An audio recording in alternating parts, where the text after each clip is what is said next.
Hello student, good good afternoon. Afternoon sir. Good evening, Good good afternoon. Evening, Good good afternoon. Evening बेटा।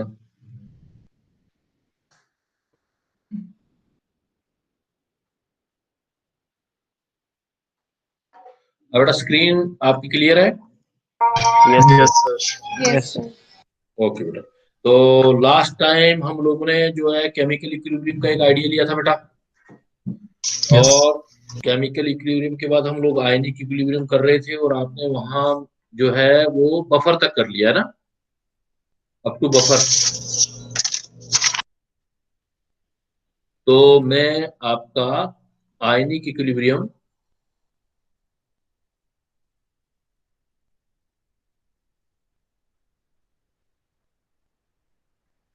आगे start करते हैं बेटा, buffer से आगे। सर इंडिकेटर चल रहा था। हाँ, इंडिकेटर चल रहा था ना, बफर का एग्जांपल है इंडिकेटर, है ना।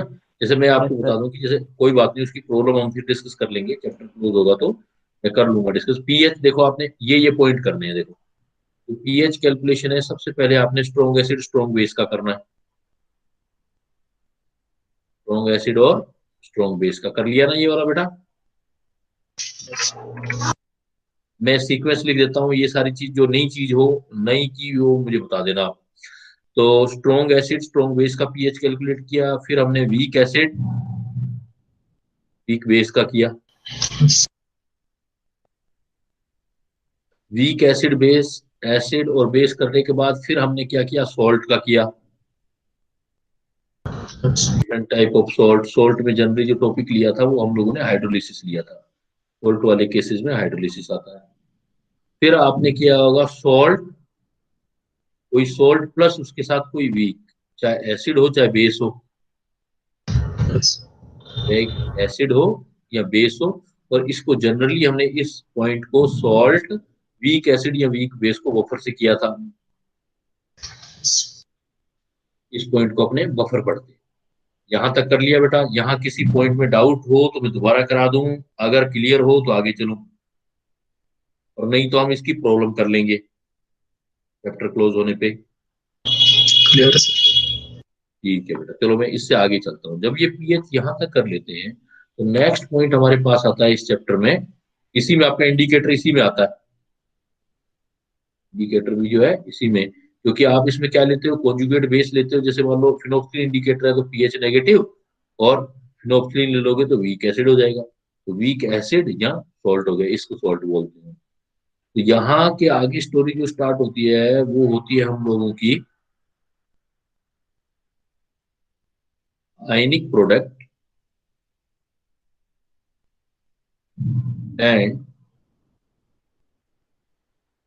Solubility product constant. सिर्फ सोल्यूबिलिटी प्रोडक्ट भी बोल देते हैं बेटा, लेकिन सोल्यूबिलिटी प्रोडक्ट कांस्टेंट भी बोल देते हैं। Ionic product, generally ionic product को मैं आईपी वैल्यू से लिखूंगा, और सोल्यूबिलिटी प्रोडक्ट को मैं के एसपी से लिखूंगा, क्योंकि सोल्यूबिलिटी प्रोडक्ट ये कांस्टेंट है। यहां से मैं टॉपिक स्टार्ट ले रहा हूँ बेटा आपका, यहां से कर रहा हूँ आगे स्टार्ट में। आयनिक product and solubility product constant. देखो बेटा, कोई भी सोल्यूबल प्रोडक्ट होता है, इसको स्पेरिंगली सोल्यूबल साल्ट बोलते हैं। Any sparingly soluble salt. Sparingly का मतलब है बेटा जो कंप्लीटली आयोनाइज नहीं होता। Sparingly soluble salt, sparingly soluble salt का मतलब पार्शियली जो आयोनाइज्ड होता है, कंप्लीटली आयोनाइज नहीं होता। जो पीपीटी बनाता है, प्रेसिपिटेट बनाता है, पार्शियली आयोनाइज सॉल्ट और सॉल्ट फॉर्म पीपीटी प्रेसिपिटेट। जो सॉल्ट पीपीटी बनाता है उसको हम स्पेरिंगली सोल्यूबल सॉल्ट बोलते हैं। Any sparingly soluble salt can attain an equilibrium. अगर हम उसको वाटर में डिजोल्व करते हैं बेटा, तो कोई भी जो लेस सोल्यूबल साल्ट होता है, जो स्पेरिंगली सोल्यूबल सॉल्ट होता है, जैसे एज एग्जांपल बेरियम सल्फेट है, बेरियम सल्फेट। तो तो आप बेरियम सल्फेट को जो वाटर में डिजोल्व करोगे बेटा, तो क्या सीन क्रिएट होगा देखो। जैसे ही बेरियम सल्फेट को आप वाटर में डिजोल्व करो, तो एक लिमिट तक डिजोल्व होगा, थोड़ा सा ही डिजोल्व होगा, और बेरियम और सल्फेट आयन में डिजोल्व हो जाएगा, लेकिन उसके बाद वो क्या है, नीचे बैठने लग जाएगा, मतलब डिजोल्व नहीं होगा और नीचे प्रेसिपिटेट बनने लग जाएगा उसका। तो ये जो पार्ट होगा बेरियम सल्फेट का, ये पीपीटी होगा, सॉलिड होगा, नीचे बैठने लग जाएगा। नीचे बैठने का मतलब पीपीटी है। तो एक लिमिट तक ही डिजोल्व होगा, थोड़ा सा ही डिजोल्व होगा। स्पेरिंगली सोल्यूबल मतलब पार्शियली तो आयनाइज्ड हो जाएगा, बेरियम सल्फेट डिजोल्व हो जाएगा, लेकिन इससे एक्स्ट्रा जो होगा बेरियम और सल्फेट वापस मिलके बेरियम सल्फेट का पीपीटी बिठाने लगेंगे। You know, next example is the silver chloride बेटा। AgCl से भी वाकिफ होंगे आप, है ना। AgCl को अगर हम वाटर में डिजोल्व करने लगे तो क्या सीन होता है बेटा, देखो। जैसे ही AgCl को आप वाटर में डिजोल्व करने लगोगे तो क्या सीन क्रिएट होगा। थोड़ी देर तो Ag कुछ लिमिटेड अमाउंट तक तो डिजोल्व होगा, मतलब Ag प्लस आयन और Cl जैसे नमक होता है, डिजोल्व दिखना बंद हो जाएगा सॉल्यूशन में। लेकिन थोड़ी देर के बाद देखोगे ज्यादा डिजोल्व करोगे तो नीचे बैठता हुआ दिखेगा बेटा आपको। नीचे आपको AgCl का क्या दिखाई देगा, AgCl सॉलिड दिखाई देगा। नीचे बैठने का मतलब पीपीटी दिखाई देने लग जाएगा, व्हाइट पीपीटी। इसका भी व्हाइट पीपीटी होता है और ये इसका भी व्हाइट पीपीटी होता है। तो कई ऐसे सॉल्ट होते हैं जो थोड़ा सा सोल्यूबल होते हैं, उसके बाद उनका सोलिबिलिटी क्लोज हो जाती है और वो पीपीटी की फॉर्म में जो है दिखने लगते हैं। तो हमें यही चीज देखना है कि किसी चीज का पीपीटी कब बनता है, क्या कंडीशन होती है जब उसका पीपीटी बनता है, और कब तक पीपीटी नहीं बनता है। तो इस हिसाब से किसी भी सॉल्ट, जो भी हमारे पास कोई भी ऐसा सॉल्ट है, तो सॉल्ट के हिसाब से हम सॉल्यूशन जो करते हैं, there are 3 condition for solution. हमारे पास 3 कंडीशन होती है सॉल्यूशन। इन कंडीशन के नाम लेते हैं हम। जैसे एक बोलते हैं हम बेटा, इसको बोलते हैं हम अनसैचुरेटेड सॉल्यूशन। जब किसी का सॉल्यूशन बनाते हैं तो एक बोलते हैं हम अनसैचुरेटेड सॉल्यूशन, और एक होता है हमारे पास देखो बेटा सैचुरेटेड सॉल्यूशन। एक को हम बोलते हैं सैचुरेटेड सॉल्यूशन, एक अनसैचुरेटेड सॉल्यूशन। देखो बेटा सोचते जाना साथ के साथ, अनसैचुरेटेड सॉल्यूशन फिर सैचुरेटेड सॉल्यूशन, एक होता है super saturated solution, super saturated solution. अब तीनों में डिफरेंस क्या है, वो क्रिएट होगा, वो जो ऊपर वाली बात की है हमने, आयनिक प्रोडक्ट और सोलिबिलिटी प्रोडक्ट। मतलब कोई भी साल्ट जो होता है अपनी एक लिमिट तक डिजोल्व होता है, और उस लिमिट से आगे अगर आप डिजोल्व करना चाहोगे तो डिजोल्व नहीं होगा बेटा, और वो जो होगा वो अनडिजोल्व होकर नीचे बैठने लग जाएगा। तो यहाँ पर जो आप, जैसे सपोज आपने सोल्ट लिया एज एग्जाम्पल, सोल्ट लिया A and B, ये सोल्ट लिया। ये सोल्ट क्या हुआ, आपने वाटर के अंदर डिजोल्व करना चाहा इसको तो डिजोल्व होने लगा, और एक लिमिट तक ये अपने आयन के अंदर डिजोल्व होता चला गया, एक्वस बी एक्वस, है ना। सपोज एज एग्जांपल मैंने सोल्ट डिजोल्व करना स्टार्ट किया, initially T is equal to 0 था, तो मैंने A मोल ले लिए, इसके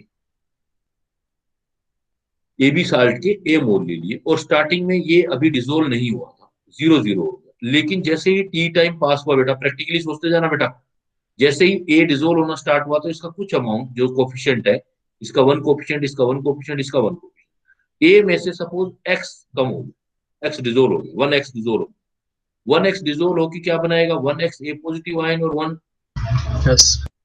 बी नेगेटिव बनाएगा ना बेटा। लेकिन अब फिर डिजोल्व हुआ, फिर y और हुआ, लेकिन अब उसकी लिमिट आ गई, जो y गया इधर आ गया y, x प्लस वाई हुआ, इधर भी y बना, लेकिन उसी टाइम वो y जो एक्स्ट्रा था आपका, वो जितना आया y डिजोल्व होके आया, लेकिन वापस किस में कन्वर्ट हो गया, वो AB में कन्वर्ट होने लग गया। इस चीज को आप प्रैक्टिकली सोचो तो क्या होगा, देखो y जैसे ही आएगा तो वापस कम हो गया, वापस कम होके फिर इधर चला गया वापस। तो इसका मतलब यहाँ तो minus Y plus Y cancel हो गया, तो हमारे पास AB का कंसेंट्रेशन अब हमेशा कितना रहेगा बेटा, AB का कंसेंट्रेशन कितना हुआ, A माइनस A-, और इक्विलिब्रियम स्टेब्लिश हो गया है, और A का कंसेंट्रेशन अब हमेशा कितना रहेगा बेटा, X और B का कंसेंट्रेशन भी कितना रहेगा हमेशा, X X।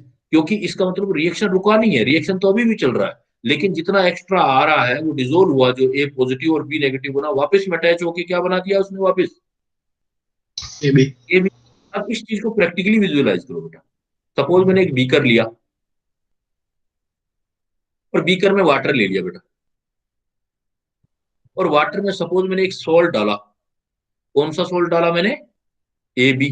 तो एक लिमिट तक तो डिजोल्व होगा ना वो, एक लिमिट तक वो क्या बनता जाएगा, अंदर जाके डिजोल्व होता जाएगा, क्या बनाता जाएगा बेटा?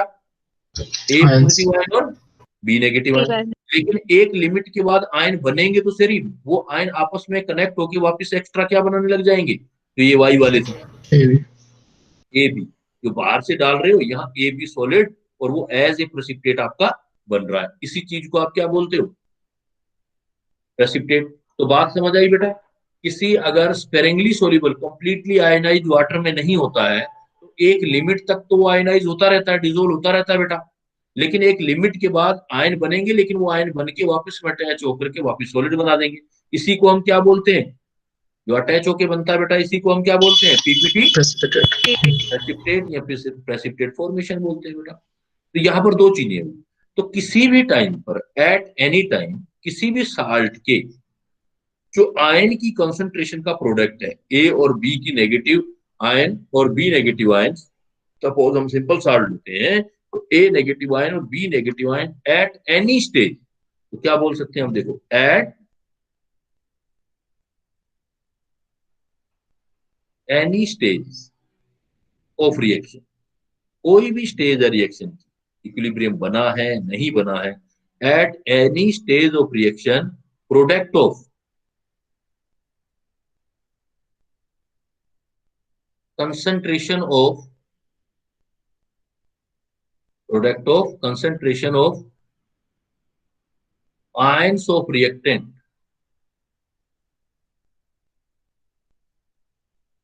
raised to power equal to its coefficient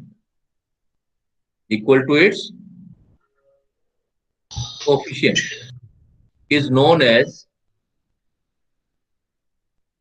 ionic product of water. Ionic product of water, मतलब कैसा भी साल्ट है और उसकी आयन, जो जितने आयन दिए हैं बेटा, उन आयन की कंसंट्रेशन का जो प्रोडक्ट है, अगर एक से ज्यादा है तो कोफिशिएंट भी यूज कर लेंगे, तो वो जो प्रोडक्ट होगा उसको हम आयनिक प्रोडक्ट ऑफ वाटर बोलेंगे, आयनिक प्रोडक्ट ऑफ सॉल्ट बोलेंगे, not water, ionic product of salt. और इसको हम रिप्रेजेंट करेंगे बेटा आईपी वैल्यूज। जैसे मैंने एग्जांपल लिया ए बी, मैंने कहा कि इक्विलिब्रियम अभी स्टेब्लिश ही नहीं हुआ है, यहाँ हो गया है नहीं हुआ है, हमें कोई मतलब नहीं, लेकिन ए बी टाइम पर ए पॉजिटिव और बी नेगेटिव बन गए, कुछ आयंस बन गए, तो आयनिक प्रोडक्ट कितना हो जाएगा बेटा इसका? Ionic product is equal to concentration of A plus ion at any time t time into concentration of B negative ion at any time. Is it clear बेटा? क्लियर हो गया पॉइंट? तो किसी भी टाइम पर किसी भी साल्ट के कितने आयंस बनते हैं, उनकी जो प्रोडक्ट है, उसकी कंसंट्रेशन का प्रोडक्ट है, उसको हम आयनिक प्रोडक्ट बोलते हैं, आईपी बोलते हैं बेटा। सपोज मैंने ऐसे ले लिया, देखो साल्ट ए बी टू लिया, तो क्या बनेगा? देखो बेटा, ए पॉजिटिव आयन और 2 बी नेगेटिव आयन, यही बनेगा ना। तो इसका आईपी कितना होगा? देखो जरा, आईपी इज इक्वल टू ए का कंसंट्रेशन, ए अकेला है, eight any time T, into product लेना है, because it is the product of concentration. Product of concentration, दूसरा कंसंट्रेशन किस आयन का बेटा? बी नेगेटिव ले लिया, लेकिन अब कोफिशिएंट है तो वो यूज करना है बेटा एट एनी टाइम, तो ये हो गया। और सपोज A2B होता तो क्या बनाते हैं आयनिक प्रोडक्ट? A की पावर 2 A प्लस पावर 2, है ना? तो क्लियर होगा मेरे ख्याल से, कोई दिक्कत नहीं है किसी भी स्टूडेंट को। अब A की concentration at any time T की पावर 2 इंटू बी नेगेटिव की कंसंट्रेशन T टाइम पर। तो किसी भी टाइम पर बेटा at any time product of concentration of ions of reactant जो भी ले रहे हो, और पावर है तो raise to power equal to its coefficient is known as ionic product of salt या आयनिक प्रोडक्ट ऑफ जो भी मटेरियल है। क्लियर बेटा? आयनिक प्रोडक्ट क्लियर हो गया? हाँ बोलो सर सेकंड वाले में A B2 में A2 हाँ, पॉजिटिव नहीं होना चाहिए? ए, A2 पॉजिटिव। हाँ सपोज वो अगर चार्ज आपने लिया है तो A2 पॉजिटिव बैलेंस करना है, A2 पॉजिटिव कर दो, कोई इशू नहीं। यस, और हमें नीचे मोल आएगा 2 मोल नेगेटिव। बैलेंस रखना है। हाँ, ठीक कह रहे हो आप, बिल्कुल सही। अगर चार्ज भी बैलेंस करोगे तो A2 पॉजिटिव 2 B नेगेटिव तभी बैलेंस होगा। और यहाँ फिर क्या आएगा, B2 नेगेटिव। वो भी चीज सोचना चाहते हो तो वो भी वेरी गुड, बहुत अच्छा। तो B नेगेटिव चार्ज भी देख लो। क्लियर बेटा? तो आयनिक प्रोडक्ट क्लियर हो गया आपका।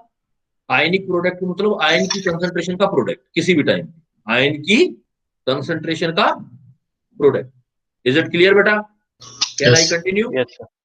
तो देखो, अब that is the ionic product and now we are talking about the solubility product.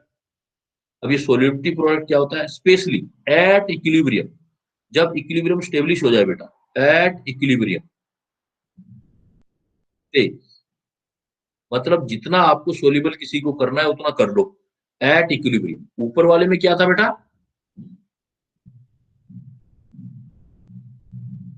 Did you observe? ऊपर वाले में क्या At था? any at state. At any any time. Stage of reaction. लेकिन अब स्पेशल स्टेज कौन सी वाली है? At equilibrium. Equilibrium. जब इक्विलिब्रियम होता है तब हम जो बाकी वाली एट इक्विलिब्रियम जो आयनिक प्रोडक्ट है, at equilibrium ionic product is known as, इसको हम क्या बोलेंगे?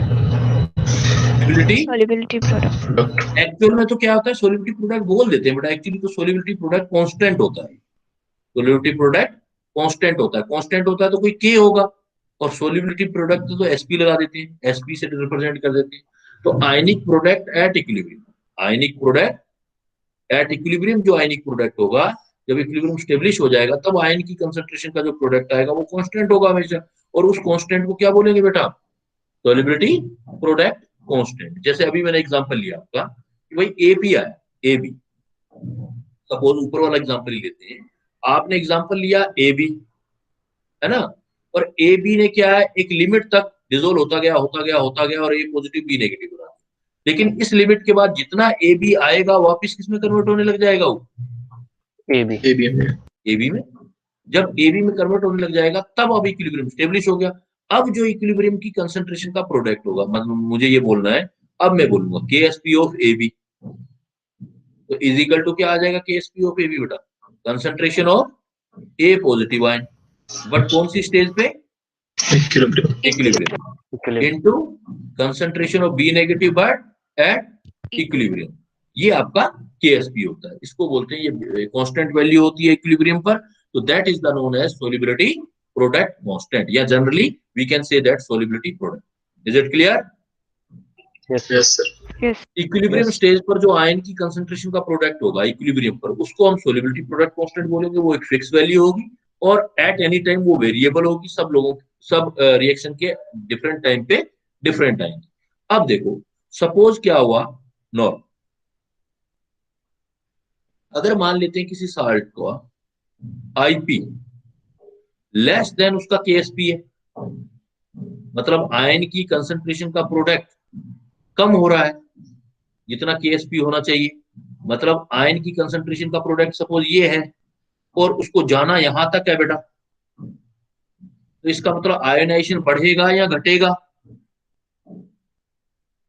बढ़ेगा. इक्विलिब्रियम स्टेब्लिश होने के बढ़े लिए बढ़ेगा। बढ़ेगा. तो इसको अप्रोच होना पड़ेगा। ऊपर जाने का मतलब है रिएक्टेंट जो है, जो कहाँ जाने लगेंगे बेटा?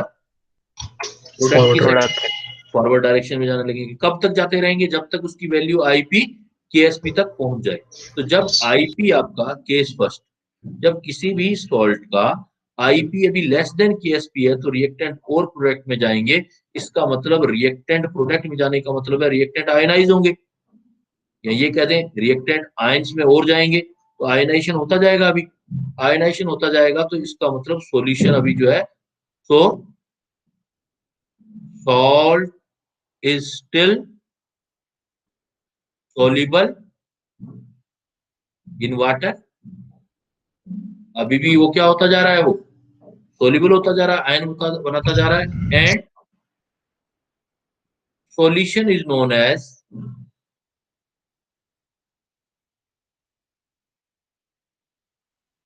Unsaturated solution, unsaturated solution. Mathematically सोचना बेटा हर चीज को, मैंने पिछली क्लास में बोला था बेस्ट इंजीनियर वही है जो डिजिट से प्ले करे। मान लो अभी दो आयन है, जैसे एज एग्जांपल ए बी का साल्ट है, ए बी साल्ट, और वो बना रहा है ए प्लस आयन और बी नेगेटिव आयन, और उसका केएसपी मैं कह रहा हूं कि वो सपोज है 4, लेकिन अभी आयन जो आया है वो 1 ये आया है 1 ये आया है, तो आईपी कितना आएगा बेटा इसका? 1 1 इंटू 1 तो कितना हुआ? 1। लेकिन 1 को कहां तक पहुंचना है उसने? 4 4 तक। तो तभी हो सकता है ना जब ए बी और ज्यादा आयन बनाए। Yes clear? Yes, तो इसका sir. मतलब आयन और ज्यादा बनाएगा, तो अभी क्या हो रहा है, इसका मतलब साल्ट जो है अभी केएसपी तक अप्रोच नहीं कर रहा है, छोटा रह गया, अभी आईपी छोटा रह गया इससे। तो इसको आईपी की वैल्यू को ऊपर करके केएसपी के बराबर पहुंचना है बेटा, तो इसका मतलब अभी उसको और आयनाइज होना पड़ेगा, और आयन बनाने पड़ेंगे। तो IP if less than KSP then we can say that salt is still soluble soluble and solution is known as unsaturated. unsaturated. unsaturated.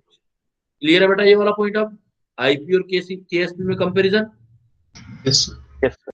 अब सपोज एक ऐसी स्टेज आ गई बेटा, हमारे पास एक ऐसा स्टेज आ गया, केस नंबर सेकंड ले लिया, हमारे पास ऐसा स्टेज आ गया कि आईपी जो आयन है वो ज्यादा बन गई केएसपी से, तो इसका मतलब ये चीज ज्यादा हो गई। आईपी किस चीज से ज्यादा होगी? ये Yes. केएसपी से। ये ज्यादा होगी बेटा, तो इसको छोटा होना पड़ेगा। छोटा होने के लिए क्या करेगा? रिएक्टेंट से आयन नहीं बनाएगा, आयन से वापस क्या बनाने लग जाएगा? Reactant. रिएक्टेंट सॉल्ट बनाने लग जाएगा। सॉल्ट बनाने लग जाएगा तो सॉल्ट नीचे बैठने लग जाएगा बेटा। तो अगर आईपी से केएसपी आयन ज्यादा बन गए हैं, तो ज्यादा आयन आपस में अटैच होकर वापस क्या बनाने लग जाएंगे बेटा? Salt. रिएक्टेंट। और रिएक्टेंट अब सॉल्यूशन में प्रैक्टिकली सोचो जाएगा कहाँ? हम तो बाहर से ऊपर से डाले जा रहे हैं, डाले जा रहे हैं, डाले जा रहे हैं, और आयन जितने बनने उतने बन गए। अब जो एक्स्ट्रा आयन होंगे अटैच होके वो कहाँ चले जाएंगे बेटा? Settle down. सेटल डाउन होते नीचे बैठ जाएंगे। इसका मतलब salt is not, या salt is above on the level of कौन सा? Solubility. and to form Precipitate. precipitate PPT. तो जब आईपी का वैल्यू बेटा, जब कभी भी किसी सॉल्ट के लिए आईपी की वैल्यू केएसपी से ज्यादा होने लग जाए, तो एक्स्ट्रा आयन वापस में अटैच होकर के नीचे बैठने लग जाएंगे और पीपीटी फॉर्म करना स्टार्ट कर देंगे। And now solution is known as, अब जो हम सॉल्यूशन को बोलेंगे बेटा कि सॉल्यूशन जो है, solution is known as super saturated. Very good बेटा, क्योंकि सैचुरेशन से ऊपर की बात आ गई, जितना सोल्यूबल होना था उतना हो गया, लेकिन अब उससे ज्यादा एक्स्ट्रा आएगा तो नीचे पीपीटी वो बनाने लग जाएगा। Now it is known as super saturated solution. तो जब आईपी लेस देन केएसपी होता है, केएसपी कांस्टेंट वैल्यू होती है बेटा, आईपी आयन की कंसंट्रेशन अभी कम हो रही है, तो इसका मतलब अभी सोल्यूबल होता चला जाएगा और अनसैचुरेटेड सॉल्यूशन होगा। और आयन की कंसंट्रेशन जितना होना चाहिए उससे भी ज्यादा बन चुकी है, तो इसका मतलब उस सॉल्यूशन को क्या बोलोगे बेटा आप? Super saturated. Super saturated solution. इसका मतलब एक केस तीसरा भी तो बन सकता है बेटा। तीसरा क्या केस बन सकता है? जब आईपी इक्वल टू केएसपी आ जाए, मतलब आयन की कंसंट्रेशन इतनी हो जितनी होनी चाहिए, जितनी इक्विलिब्रियम पे होनी चाहिए। तो अगर तीसरा केस हम लिखें तो देन क्या होगा? देखो case number third, case number if IP is equal to KSP, तो इस टाइम पे क्या होगा? जो आपका सॉल्ट है, salt is soluble up to last limit, जितना soluble हो सकता था वहां तक हो सकता है, अब हो गया। तो salt is soluble up to last limit, after that क्या स्टार्ट हो जाएगा फिर? After that PPT. PPT formation take place.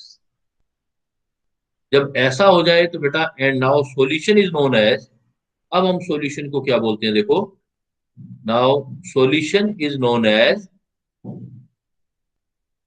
Saturated solution. अब सैचुरेशन कंप्लीट है बेटा, सैचुरेटेड सॉल्यूशन। आई थिंक सारी चीज क्लियर हो रही होगी बेटा। Yes, sir. Yes. Saturated solution, और सैचुरेटेड सॉल्यूशन को ही इक्विलिब्रियम बोलते हैं बेटा। सैचुरेटेड सॉल्यूशन में इसी को क्या बोलते हैं, saturated solution and condition of Equilibrium. Equilibrium. तो एग्जाम में आपसे अगर पूछा जाए बेटा इक्विलिब्रियम की कंडीशन क्या होती है, तो क्या आंसर दोगे आप, IP is equal to Yes. KSP. और जब IP is equal to KSP होता है तो अब आप क्या बोल सकते हो, सोलिबिलिटी किस कंडीशन पर होगी, Last. Last. Solubility of salt last मतलब मैक्सिमम। Yes. एग्जामिनर तो ऐसी लैंग्वेज पूछेगा ना, सोलिबिलिटी मैक्सिमम कब होती है, when the solubility is maximum if IP is equal to KSP. Solubility of salt maximum कब, IP is equal to KSP मतलब एट इक्विलिब्रियम।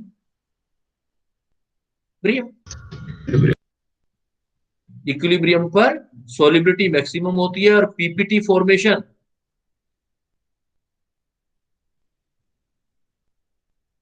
स्टार्टिंग होगा। पीपीटी फॉर्मेशन इस टाइम पे क्या होगा, स्टार्टिंग एट इक्विलिब्रियम।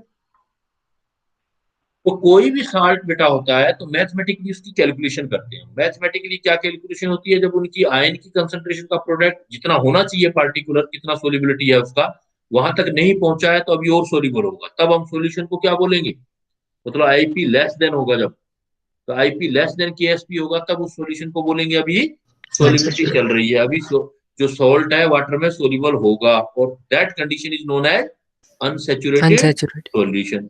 लेकिन आईपी अगर आपने बहुत ज्यादा डिसोल्व कर दिया तो बहुत ज्यादा होने पर आयनिक प्रोडक्ट बड़ा हो जाएगा बेटा, आयनिक प्रोडक्ट हो जाएगा बड़ा, तो उस टाइम में हम क्या बोलेंगे कि नाउ सोलिबिलिटी का लेवल क्रॉस हो चुका है, now salt is above on the level of solubility या मैक्सिमम सोलिबिलिटी। अब क्या करना स्टार्ट कर देगा वो, पीपीटी फॉर्मेशन, नीचे बैठना स्टार्ट कर देगा बेटा, सेटल डाउन होना स्टार्ट कर देगा, अभी जैसे आपने जवाब दिया। और that condition of solution is known as super saturated solution, मतलब सैचुरेशन से भी ऊपर की बात आ गई बेटा, सुपर सैचुरेटेड सॉल्यूशन आ गया। लेकिन जब आईपी उस किसी भी सॉल्ट का केएसपी के इक्वल आ जाए, इसका मतलब वहां पर जितना सोलिबिलिटी होना चाहिए था वो मैक्सिमम आ चुका है, तो उस टाइम पे सोलिबिलिटी मैक्सिमम है बेटा। सोलिबिलिटी जब IP is equal to KSP तो मैक्सिमम सोलिबिलिटी है, सोलिबिलिटी मैक्सिमम है, और पीपीटी फॉर्मेशन अभी just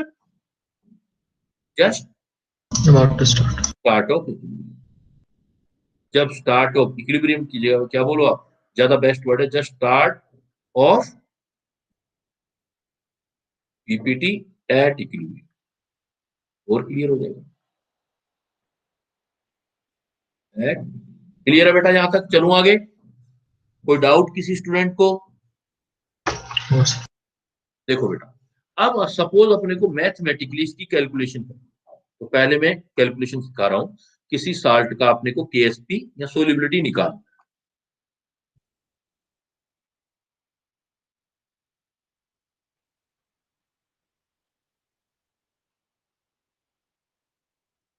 calculation of solubility of weak electrolyte, कोई भी सॉल्ट हो या कोई सा भी इलेक्ट्रोलाइट में सारी बातें आ गई बेटा, इलेक्ट्रोलाइट में वीक बेस भी आ गया, एसिड भी आ गया, सॉल्ट भी आ गया। कैलकुलेशन ऑफ सोलिबिलिटी, सोलिबिलिटी को हम रिप्रेजेंट करेंगे एस से, या इसी कॉन्सेप्ट को हम पढ़ सकते हैं relation week electrolyte in water. अभी हम कोई और चीज नहीं डाल रहे, सिर्फ हम वाटर देख रहे हैं बेटा, वाटर के अंदर हमें कंपेरिजन करना, calculation of solubility of weak electrolyte in water और relation of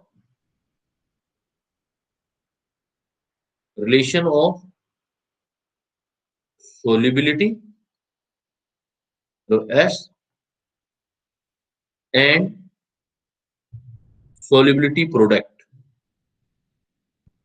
solubility and solubility product।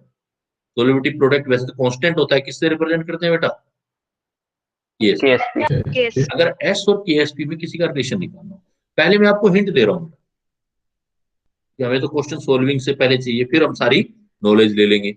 जब भी आपको ऐसा करना हो, सपोज आपके पास sparingly soluble salt, sparingly soluble salt, suppose AB salt, तो आपने क्या करना है, इसका रिलेशन निकालना है। तो KSP इज इक्वल टू जितने केटायन हो बेटा उतने लिख दो। केटायन कितने हैं देखो इस फार्मूले में, ठीक है 1. 1, तो 1 की पावर 1। जितने एनायन हो, एनायन कितने बेटा 1. 1, तो 1 की पावर 1। जितने कैटायन है उतनी पावर, जितने एनायन है उतनी पावर। वाटर के अंदर सोल्युबिलिटी के रिलेशन निकाल रहे हैं, फिर लिख दो सोल्युबिलिटी मतलब S, और दोनों पावर को ऐड कर दो बेटा। तो AB सॉल्ट के लिए KSP का क्या रिलेशन आ गया देखो, is equal to S, KSP is equal to S square. और S सोल्युबिलिटी जो लेनी है ऑलवेज, आपने जो कैलकुलेशन करनी है बेटा वो मोल, इस फार्मूले में जो रखना है वो मोल पर लीटर में लेना है, मतलब मोलरिटी में लेना है। सोल्युबिलिटी को किसमें लिखना है आपने, हमेशा मोलरिटी। बहुत इजी है बेटा, ध्यान देना। जब भी आपको रिलेशन निकालना हो ये बड़ा काम का आएगा, क्योंकि इससे कैलकुलेशन या आपका नॉलेज भी बढ़ जाएगा और आपका क्वेश्चन कभी गलत नहीं होगा। जब भी आपको पानी के अंदर किसी सॉल्ट का रिलेशन निकालना है, सोल्युबिलिटी प्रोडक्ट कांस्टेंट और सोल्युबिलिटी में, तो जितने कैटायन है उतनी पावर इनटू जितने एनायन है उतनी पावर, सोल्युबिलिटी और दोनों पावर ऐड कर दो। सपोज एज एग्जांपल देखो, मैंने ले लिया AXBY, इसके लिए रिलेशन निकालना बेटा। ये कोई सॉल्ट है, सॉलिड है, वाटर में डिसोल्व करना है और इसके KSP और सोल्युबिलिटी में रिलेशन निकालना है। तो क्या लिखेंगे जरा देखो बेटा, ट्रिक से सोल्व करो। पहले एक्सप्लेन भी कर दूंगा, समझा भी दूंगा, डिराइव भी कर दूंगा, लेकिन पहले आप ट्रिक, ये ज्यादा काम का है। KSP is equal to AXBY का KSP is equal to cation देखो कितने हैं बेटा X. X, तो क्या लिखोगे X की पावर X. देखो एनायन कितने हैं बेटा, 1. एनायन देखो Y, Y. Y तो इंटू Y की पावर Y, सोल्युबिलिटी और दोनों पावर ऐड कर दो, X प्लस Y, रिलेशन आ जाएगा। तो आपका होमवर्क बहुत कम रह जाएगा, आपको सीधे वैल्यू पुट करनी पड़ेगी, but it is applicable only water. जब किसी भी स्पेरिंगली सोल्यूबल साल्ट को पानी में डालते हैं तो बेटा डायरेक्ट रिलेशन निकाल सकते हैं। KSP is equal to X की पावर X, Y की पावर Y, जितने कैटायन जितने एनायन, और पहले फार्मूला बनाना हम सीख रहे हैं, बाद में न्यूमेरिकल तो बाद की बात है। सपोज अब कुछ स्पेसिफिक एग्जांपल लेता हूं, जैसे एज एग्जांपल मैंने ले लिया AgCl, AgCl का सोल्युबिलिटी निकाला, relation KSP and S in water. Direct formula derive करो बेटा, कैसे करोगे, AgCl is equal to KSP of AgCl is equal to, cation कितने हैं देखो, नंबर देखो कैटायन S का, square. 1. ये 1 ही तो है, Ag 1. प्लस आयन, और Cl नेगेटिव आयन भी 1 है। 1. 1 का पावर 1, 1 का पावर 1, सोल्युबिलिटी 1 प्लस 1, क्या रिलेशन आ गया, KSP of AgCl Equals S square. Is equal to S। क्या मुश्किल तो नहीं है बेटा, कर लोगे। Yes, sir. Yes. Yes, sir. अब सपोज मैं कह दूं बेरियम सल्फेट, बेरियम सल्फेट भी तो स्पेरिंगली सोल्यूबल है। बेरियम सल्फेट देखो रिलेशन निकालो बेटा, KSP और barium sulphate is equal to, बोलो क्या आएगा,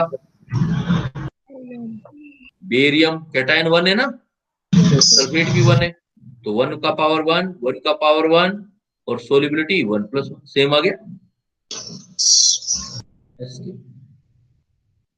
क्लियर। अब सपोज मैं थोड़ा चेंज करता हूं क्वेश्चन, थोड़ा सा आपका माइंड और आगे डेवलप करता हूं मैं। सपोज मैं लिख देता हूं आपको कि मुझे इसका बनाना, मुझे जो बनाना है PbI2 बनाना है सपोज, तो PbI2 है, तो अब बनाओ देखो KSP और PbI2, क्या लिखोगे बेटा, कैटायन कितना है 1. 1, 1 का पावर 1, एनायन कितने हैं, आयोडाइड है ना एनायन, तो आयोडाइड देखो कितने हैं आपके पास टू है ना, मतलब ऐसे ऐसे करके देख लो, PbI2 को अगर मैं इक्विलिब्रियम बनाऊंगा तो Pb तो अकेला बनेगा Pb, और आयोडाइड दो बन जाएंगे। तो देखो कैटायन तो एक ही हुआ, और एनायन कितने हुए, दो। Two. तो Pb कैटायन की power cation into anion, anion कितने हैं देखो, टू, टू की पावर टू। सॉल्युबिलिटी दोनों पावर ऐड कर दो, Q. क्या रिलेशन निकल आएगा, 4s का क्यूब। Q. AsPO PbI2 निकालना है, 4s का क्यूब। क्लियर। और s हमेशा किस यूनिट में लेना है बेटा, मोल Molarity. Liter. आपको मोलरिटी हमेशा जो है वो मोलरिटी है। जैसे मैं आपको बोलूं कि सपोज, मैं थोड़ा कॉम्प्लिकेटेड कर देता हूं, मैं कह देता हूं सिल्वर क्रोमेट ले, सिल्वर क्रोमेट। तो सिल्वर क्रोमेट में पहले फार्मूला बनाना पड़ेगा, सिल्वर Ag+ होता है, क्रोमेट 2 होता है, तो Ag2Cr O4 है बेटा, ये सिल्वर क्रोमेट। सिल्वर क्रोमेट को पहले आयनाइज करो, इक्विलिब्रियम बनाओ, तो क्या बनेगा, एक तो कौन सा आयन बन जाएगा आपका, Ag+ आयन, Plus. और ऐसे दो आयन बनेंगे Ag+ आयन, जिसको दो दिख रहे हैं, Yes. और एक बन जाएगा बेटा कौन से वाला, क्रोमेट क्रोमेट आयन। तो इसका मतलब अब फार्मूला बनाओ, KsP of Ag2CrO4 is equal to, cation कितने हैं देखो, टू 2 का पावर 2, एनायन कितने हैं, 1. 1 का पावर 1, सोलिबिलिटी 2+1, रिलेशन निकल आए,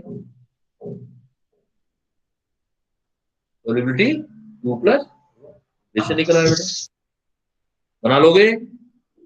ये जस्ट रिलेशन किसके अंदर है, अभी न्यूमेरिकल नहीं सिखा रहा, अभी फार्मूला बनाना सिखा रहा हूँ। ये जस्ट रिलेशन है जब आपको सिर्फ वाटर के अंदर किसी साल्ट की सोलिबिलिटी देखनी हो, जब आपको इसके अंदर देखना हो, जैसे कैल्शियम फास्फेट है, सपोज कैल्शियम फॉस्फेट, तो कैल्शियम फॉस्फेट का फार्मूला हो जाएगा, फॉस्फेट का वैलेंसी 3 होता है और कैल्शियम का 2, तो PO4, ये कैल्शियम फॉस्फेट हो जाएगा। अब इसका इक्विलिब्रियम बनाऊंगा तो देखो, एक तो कैल्शियम आयन बनेंगे, और प्लस कौन से आयन बनेंगे, फॉस्फेट आयन, ये 2 आएगा फॉस्फेट आयन। अब कैल्शियम आयन देखो कितने हैं, बैलेंस करो, 3, 3. और फॉस्फेट आयन कितने हैं, 2. 2, 3 कैल्शियम आयन 2 फॉस्फेट आयन। तो बताओ देखो KsP निकालना हो मुझे, क्या फार्मूला बनेगा, 3 cube. 2 square. KsP 3 की पावर 3, 2 को पावर 2, सोलिबिलिटी 3+, 2. ये निकालोगे देखो, 3 का पावर 3, 3 3 9, 3 27 इंटू 4 108 आ जाएगा, सोलिबिलिटी की पावर 5 आ जाएगी। अगर आपके पास अलग अलग कैटायन है बेटा, अलग अलग एनायन है, अलग अलग कैटायन अलग अलग एनायन, तो अलग सोल्व करो। अलग सोल्व कर रहा हूं मतलब क्या कहना चाहता हूं मैं, जैसे मैं आपको ये बोल दूं कि मैं आपको बोल दूं die sodium ammonium phosphate,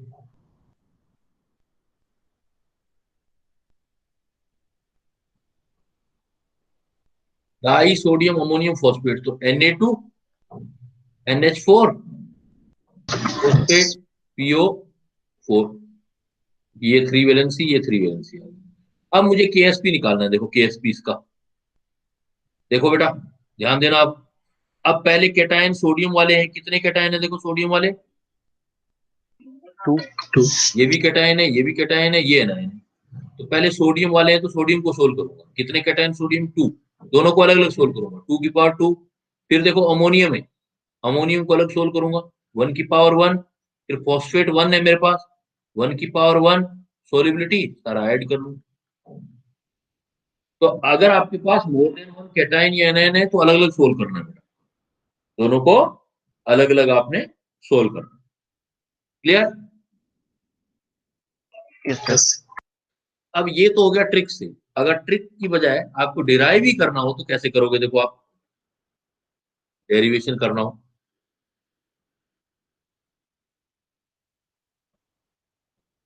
derive ही करना हो, सपोज डिराइव करना है, मेरे पास है मैग्नीशियम हाइड्रोक्साइड। मैग्नीशियम हाइड्रोक्साइड एक वीक इलेक्ट्रोलाइट है, मैं कह रहा हूं ये इक्विलिब्रियम बना रहा है, तो क्या बनाएगा बेटा? देखो मैग्नीशियम हाइड्रोक्साइड है तो किस किस आयन में टूटेगा? Mg2 positive ion Yes. और plus OH negative OH ion. negative. OH सबसे पहले बैलेंस करो बेटा इसको। Mg OH. एक ही है तो एक हो गया और OH दो है तो 2 हो गया। अब ये जो भी होगा एक्वस सॉल्यूशन में डिसोल्व होगा, जितना भी होगा इसकी सोलिबिलिटी, सपोज इसकी सोलिबिलिटी S है, इसकी सोलिबिलिटी है S, तो इसका मतलब इसके S मोल जाएंगे तो ये 1 है तो ये भी 1S बनेगा, और इसके 2 मोल है तो ये कितना बन जाएगा बेटा? 2S. 2S। तो अगर मैं इसका डिराइव ही करूं तो KSP ऑफ MgOH ट्वाइस बनाऊं, KSP of Mg twice is equal to Mg2 positive ion की कंसंट्रेशन किसी भी टाइम पे या इक्विलिब्रियम पर इनटू OH नेगेटिव आयन की कंसंट्रेशन का स्क्वायर। Square. तो Mg पॉजिटिव आयन की कंसंट्रेशन कितनी दे रखी है बेटा? 1S 1s into 1S. OH negative ion की कंसंट्रेशन कितनी है? 2s 2S. 2S का स्क्वायर। तो देखो कितना आ गया, 2 का स्क्वायर 4S क्यूब आ गया। Yes. अब इसको डायरेक्ट ट्रिक से करो, ट्रिक जो बताया था, ट्रिक से क्या बताया था मैंने? जितने कैटायन है, कैटायन कितना है बेटा? देखो 1, One. KSP is equal to 1 का पावर 1 इनटू एनायन कितने हैं? 2, 2. 2 का पावर 2, सॉल्युबिलिटी दोनों पावर ऐड करो तो सॉल्यूशन क्या आया था? 4s cube Same. Bus queue भी तो आया। ड्राइव करना चाहते हो ड्राइव कर लो, कई बार क्वेश्चन सीधा सोल्व हो जाता है, कई बार क्या है कि ओपन करके देखना पड़ता है हमें, तब हम सोल्व कर पाते। क्लियर है बेटा? बना लोगे रिलेशन KSP और S में? Yes. Yes, sir. yes sir अब सपोज हम KSP और S का रिलेशन अगर बनाना जानते हैं तो हम इसकी क्या करते हैं? हम कैलकुलेशन निकालते हैं,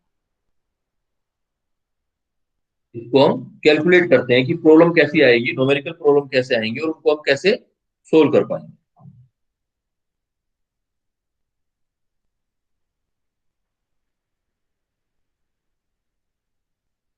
सपोज फर्स्ट ऑफ ऑल मैं आपको प्रॉब्लम देता हूं,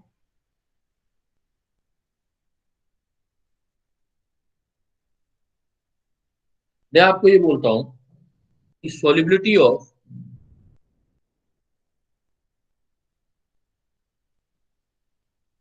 barium sulphate, solubility of barium sulphate, formula weight दे देता हूं इसका 233 होता है, वेट इसका 233 होता है इन ए सैचुरेटेड सॉल्यूशन,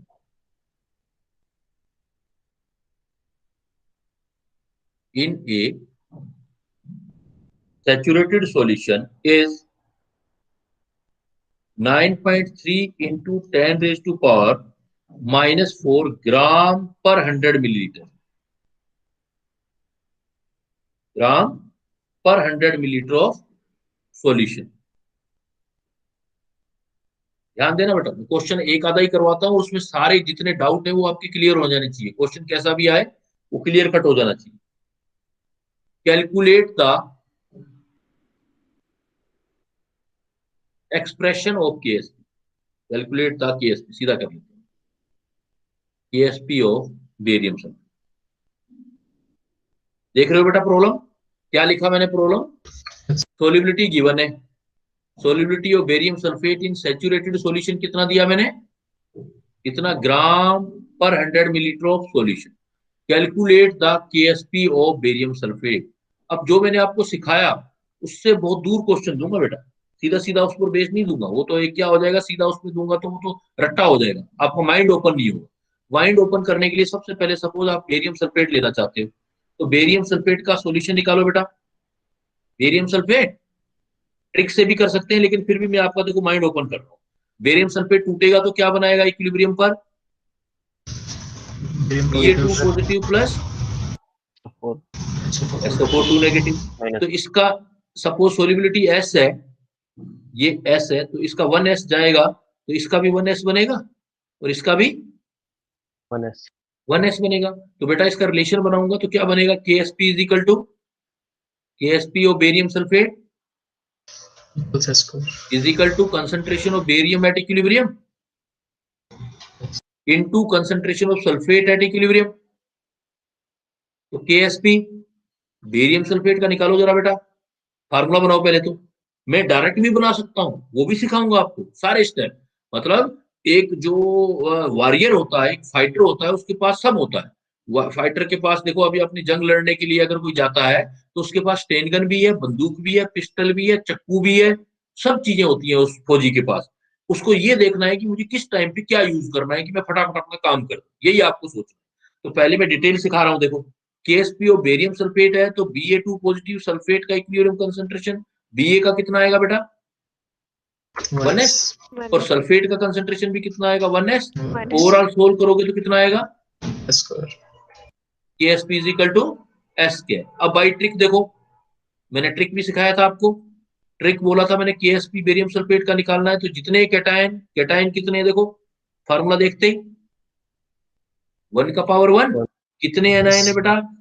1। तो 1 का पावर 1 सोलिबिलिटी, दोनों पावर ऐड कर दो, आंसर तो वही आना है ना, KSP is equal to S² आना। फार्मूला क्लियर हो गया बेटा? फार्मूला निकालना सीख गए? अब फार्मूले में देखो आपकी क्या चीजें थी। फार्मूला जब आपने सिखा लिया, सीख लिया कि you know what is the solubility product constant of barium sulphate, you know solubility product of barium sulphate is equal to S²। Is it clear? S Yes. here, and what is the S here? What is the S? S is the Solubility. molarity of Molarity. barium sulfate.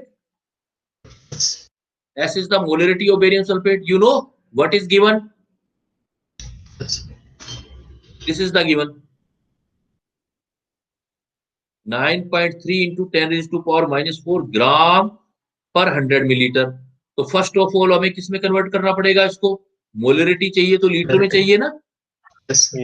तो पहले हम convert करते हैं, S तो बाद में रखेंगे, convert करेंगे इन 100 मिलीलीटर। जो 100 मिलीलीटर वाटर में देखो बेरियम सल्फेट कितना है, BSO4 कितना आ रहा है बेटा? देखो आपके पास 9.3 इंटू 10 रेज़ टू पावर -4 क्या क्या बेटा? ग्राम पर ग्राम। ग्राम आ रहा है 100 मिलीलीटर में, ग्राम है। तो हमें तो 1 लीटर में चाहिए, पहले ग्राम निकालते, तो 100 की बजाय हमें किस में चाहिए? इन 1000 मिलीलीटर। तो 10 टाइम बढ़ जाएगा। तो बेरियम सल्फेट 1000 मिलीलीटर में कितना हो जाएगा बेटा? 1000 मिलीलीटर का मतलब 1 लीटर। तो कितना हो जाएगा? 9.3 into 10 raise to power -4 into 10 gram. Yes sir. Clear? अब हमारे पास अभी तो ये ग्राम में है, मुझे किस में चाहिए? मोलरिटी का यूनिट क्या होता है बेटा?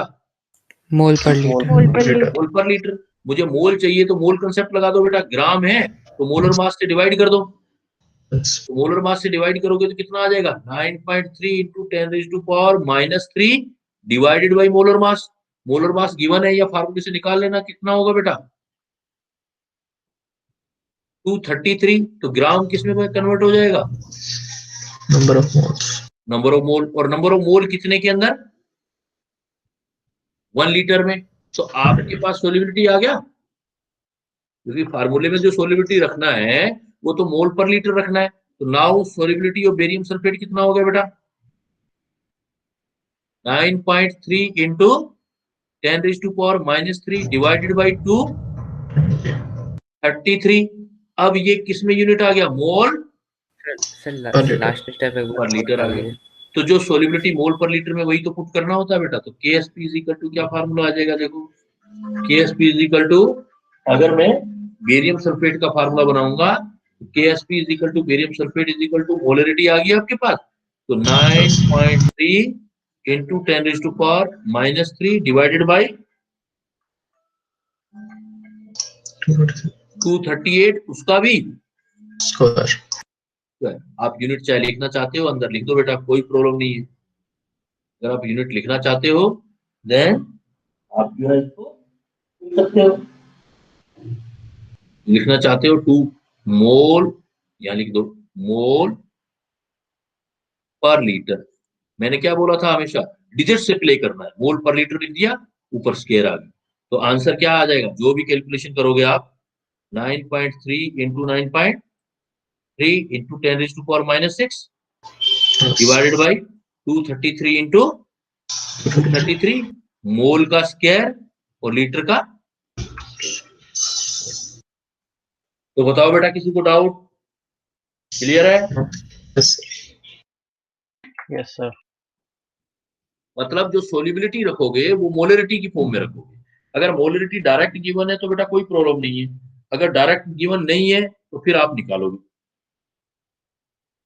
सपोज मैं एक प्रॉब्लम और देता हूं आपको, देखो आपका माइंड और ओपन हो जाएगा इससे। मैंने क्वेश्चन दिया आपको, ये मेन तो यही है बेटा, क्वेश्चनिंग कैसे सोल्व करते। Calculate the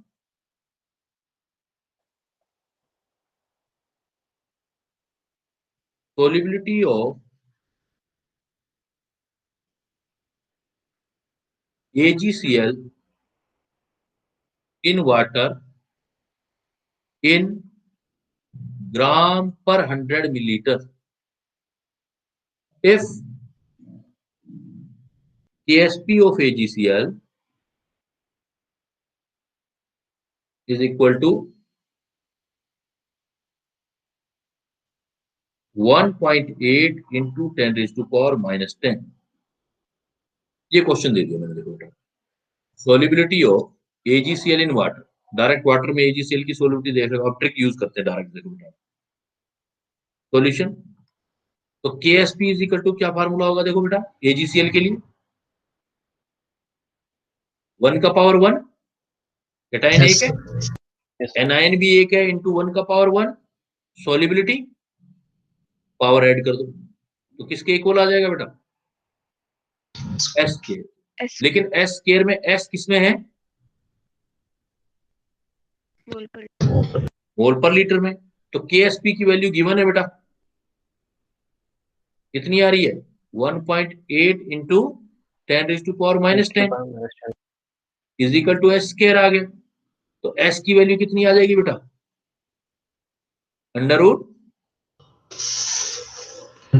1.8 into 10 raise to power minus 10 Yes. Mole per litre में आ जाएगी। क्लियर? अगर मोल पर लीटर में आ जाएगी तो इसको सोल्व कर लेंगे बेटा। अंडर रूट 2 की वैल्यू कितनी होती है, यू नो, मतलब ट्रिक से यूज करना है 1.41. 1.4। तो इसका मतलब अंडर रूट 2 की बजाय 1.8 लिया है तो थोड़ा सा नीचे हो जाएगा वैल्यू। सपोज अप्रोक्सीमेट ले लेते हैं 1.2 ले लेते हैं, Yes. हालांकि 1.25 के आसपास आएगा ये, आप 1. तो आप अंदाजे से ले लिया करो कि अंडर रूट 2 की वैल्यू 1.4, तो अंडर रूट 1.8 की थोड़ी कम होगी ना बेटा। यही तो Yes. माइंड गेम है, यही तो माइंड गेम है, वहां सारा थोड़ी हम सोल्व करते बैठेंगे। तो 2 से 1.8 कम है तो 1.4 से थोड़ा कम ले लो, 1.3 ले लो, 1.25 ले लो। तो अप्रोक्सीमेट सोल्व करूंगा तो एस कितना आ गया, देखो बेटा मेरा 1.8 का अंडर रूट सोल्व किया तो कितना आया 1.25, और 10 रेज़ टू पावर माइनस 10 को सोल्व करूंगा तो वो कितना आएगा 10 raised to power minus 5. Minus 10 raised to 5, power लेकिन minus- मोल पर लीटर। मुझे आंसर किस में चाहिए बेटा, ग्राम Gram पर per 100। तो पहले एक काम करते हैं, पहले ग्राम में कन्वर्ट करते हैं, स्टेप टू स्टेप चलते हैं। तो ग्राम में कन्वर्ट करेंगे तो number of mole is equal to क्या होता है, वेट अपॉन फार्मूला वेट, तो मोलर मास। तो वेट इज इक्वल टू क्या हो जाएगा, number of mole into molar mass. तो मोलर मास से मल्टीप्लाई कर देते हैं बेटा AgCl से। तो solubility is equal to 1.25 into 10 raise to power 5, mole की जगह, एक मोल की जगह इसका मोलर मास रख देते हैं, मोल 1 है। तो AgCl का निकाल लो बेटा, कितना आएगा, Ag का कितना होता है 108 और क्लोरीन का होता है 35.5, तो कितना हो जाएगा 143.5। Yes. लेकिन 143.5 रखते ही ये ग्राम पर लीटर का मतलब कितना मिलीलीटर हो गया बेटा, 1000. 1000 मिलीलीटर। 1000 में इतने ग्राम आ रहे हैं। अब आपको कितने के अंदर चाहिए बेटा 100.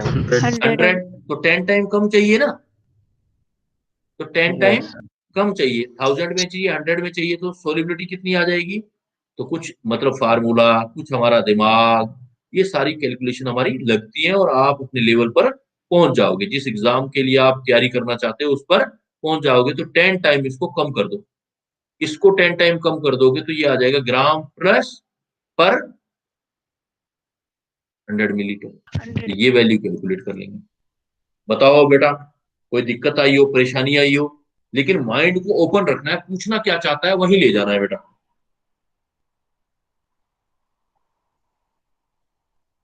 कर लोगे? चलो आगे।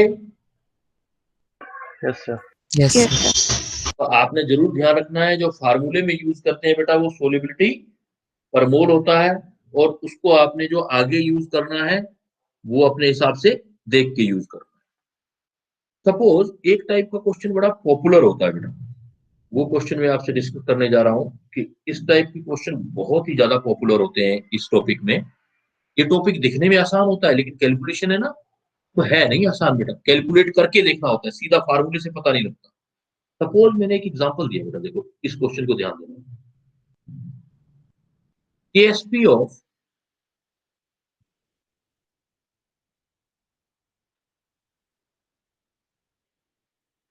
ZnOH ट्वाइस ले लेते हैं, जिंक हाइड्रोक्साइड ले लेते हैं। KSP of zinc hydroxide is 4.5 into 10 raised to power minus 17, कितना आ गया? 10 its solubility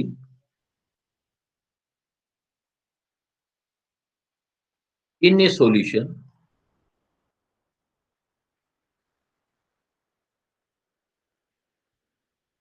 having pH 10, having pH 10 will be। तो बड़ा इस तरह का प्रॉब्लम दे दिया। तो सबसे पहले बात देखो आप कि जिंक हाइड्रोक्साइड सॉल्ट नहीं है बेटा। क्या है जिंक हाइड्रोक्साइड? एक बेस है। Yes. जिंक हाइड्रोक्साइड बेस है। तो कैसे सॉल्यूशन करोगे जरा देखो इस क्वेश्चन को। एक काम करोगे, सॉल्यूशन जिंक हाइड्रोक्साइड ब्रेक होगा, इक्विलिब्रियम बनाएगा, Zn 2 पॉजिटिव बनाएगा, ऐसे रहने देते हैं, इक्वेशन लिखते हैं, इक्वेशन में इसकी रिक्वायरमेंट नहीं है। Zn 2 पॉजिटिव बनाएगा प्लस 2 OH नेगेटिव बनाएगा। अब हमारे पास क्या है कि यहां पर इसका KSP बनाते हैं। तो KSP का सीधा सा मतलब ये है बेटा, KSP of zinc hydroxide, KSP of zinc hydroxide is equal to concentration of zinc ion. अब सोल्युबिलिटी डायरेक्ट नहीं रखेंगे बेटा, हम ऐसे रखेंगे concentration ion into solubility of KSP, जो OH की कंसंट्रेशन में OH की कंसंट्रेशन आयन का स्क्वायर इक्विलिब्रियम, ऐसे रखें। SO2S लिखने की जरूरत नहीं है। जब भी आपके पास एसिड या बेस आ जाए तो आपने बेटा ऐसे सोल्व करना, आपको S या OS लिखने की जरूरत नहीं है। क्यों? क्योंकि pH ऑलरेडी दे रखा है। अब देखो इफ, सोचो जरा, pH इज इक्वल टू 10, तो POH कितना आ जाएगा बेटा? 4. रूम टेम्परेचर 4 हो जाएगा, और pH 4 है तो OH आयन की कंसंट्रेशन आ जाएगी आपके पास। क्या होगा formula? 10 raise to power minus POH -4। तो OH आयन की कंसंट्रेशन तो आ गई ना हमारे पास, OH आयन का कंसंट्रेशन आ गया, और KSP भी गिवन है। तो सिर्फ हमें क्या चाहिए इसका मतलब, Zinc. और जिंक का 1 मोल है तो यही तो सोलिबिलिटी होगा, S होगा। तो मैं क्या रखूंगा, सारी वैल्यू पुट कर देता हूं बेटा। KSP is equal to zinc hydroxide, तो ये आ जाएगा 4.5 into 10 raise to power minus 17 is equal to, zinc को मैं ले लेता हूं S, ये सोलिबिलिटी है, लेकिन OH को मैं नहीं लिखूंगा। OH की कंसंट्रेशन मेरे पास गिवन है, वो वैल्यू पुट कर दूंगा। कितनी आएगी बेटा वैल्यू? 10 रेज टू पावर -4 का होल स्क्वायर। तो सोलिबिलिटी आ गई ना आपके पास। सोलिबिलिटी इज इक्वल टू कितना आ जाएगा? 4.5 इंटू 4 2 जा 8, -8 चला जाएगा, 8 और 8 16, 9 रह जाएगा।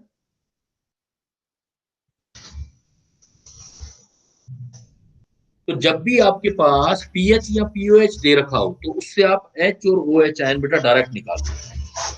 एच और ओ एच आयन डायरेक्ट निकाल लेने हैं कितनी कंसंट्रेशन है, और जो सोलिबिलिटी है वो जो अननोन है उससे निकालो। तो मैंने जिंक हाइड्रोक्साइड को जिंक और OH में ब्रेक किया, मेरे पास KSP गिवन था जिंक हाइड्रोक्साइड का, OH आयन की कंसंट्रेशन में पीएच से निकाल ली मैंने, क्योंकि पीएच 10 है तो POH 4 हो जाएगा, दोनों का सम 14 होता है, POH 4 हो जाएगा तो OH आयन की कंसंट्रेशन आ जाएगी बेटा मेरे पास 10⁻⁻⁴, वो मैं रख लूंगा कंसंट्रेशन OH नेगेटिव आयन की, जो पावर फार्मूले में है वो रख देंगे, तो इससे हमारे पास सोल्यूबिलिटी। क्लियर? सर हाँ बोलो बेटा। सर जैसे इसमें जो हम क्वेश्चन से देख सकते हैं कि इसकी KSP है उसका ऑर्डर ऑफ मैग्नीट्यूड -17 में, तो मतलब ठीक है, इसकी सॉल्युबिलिटी बहुत ही ज्यादा कम होगी। बहुत कम होगी बेटा, बिल्कुल सही सोच रहे हो आप। हाँ तो उसके हाइड्रोक्साइड आयन उनको हमने नहीं कंसीडर किया क्योंकि हमने सिर्फ सीधा पीएच से निकाला, पर अगर हमारे पास कोई ऐसा सॉल्ट हो तो मतलब इसकी KSP इतनी कम ना हो तो फिर अगर KSP कम नहीं होगी कोई ना कोई डेटा जरूर गिवन होगा। इसका मतलब ये हुआ कि जैसे आपने जिंक हाइड्रोक्साइड को डिसोल्व किया ना बेटा, तो इसका मतलब हमें यस नहीं सर। पता, हमें ये पता ही नहीं, क्या पता OH आयन कहीं और से आ रहे हो, वाटर से भी आ रहे हो, वाटर के भी तो OH नेगेटिव आयन होते हैं ना, तो हमें ये नहीं सर पता कि ये OH आयन सिर्फ जिंक हाइड्रोक्साइड दे रहा है या कहीं और से आ रहे हैं, इसलिए उसने अपने को पीएच दे दी। यहाँ पर उसने बोल दिया OH आयन तो आप पीएच से निकाल लो कितने हैं। हाँ जिंक आयन तो क्लियर कट है, वाटर तो नहीं दे सकता ना zinc ion, yes sir. Zinc ion तो सिर्फ किससे आएंगे आपको, सॉल्ट से, इसलिए जिंक की सोलिबिलिटी को हमने ऐसे अज्यूम कर दिया। तो कई बार क्वेश्चन में अगर गिवन होता है तो वहीं से वैल्यू हम पुट कर देते हैं। ओके सपोज एक क्वेश्चन और दे देता हूँ, क्लियरिटी हो जाएगी। सपोज मैंने आपको दिया एक क्वेश्चन दे दिया कि KSP of MgOH twice, KSP of MgOH twice, ये MgOH ट्वाइस वाला भी एक क्वेश्चन किया था ना मैंने, KSP ऑफ MgOH ट्वाइस, ये कुछ भी वैल्यू दे दिया। हम इसका एक कोई प्रैक्टिकल वैल्यू ले लेते हैं कि मैंने वैल्यू ले दिया आपको 10⁻⁻12 दे दिया, ठीक है।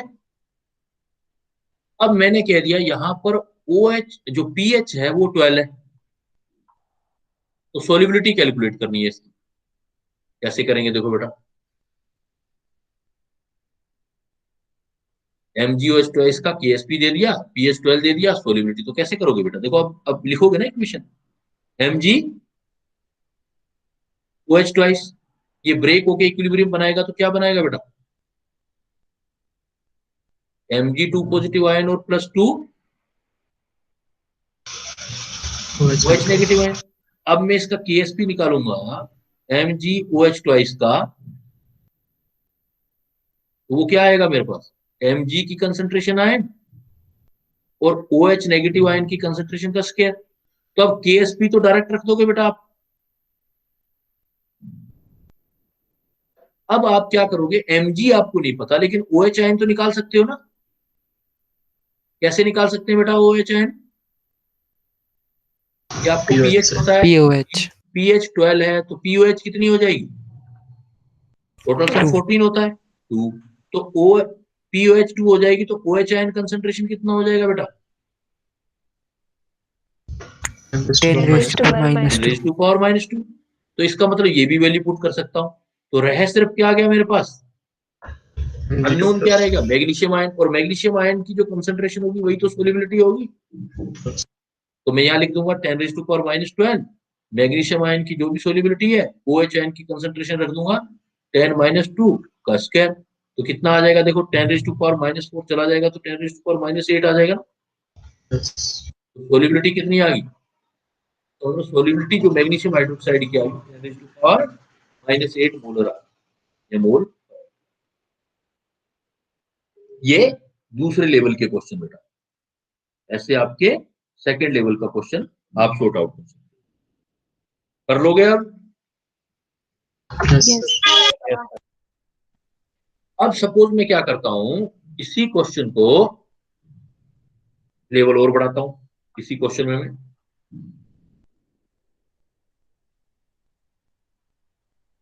मैंने क्वेश्चन ऐसे दे दिया आपको, मैंने कह दिया ए solution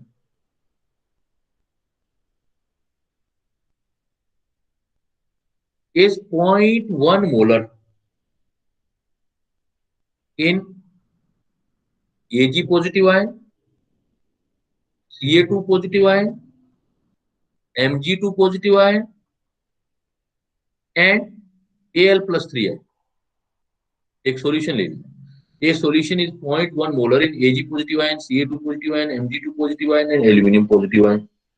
Which compound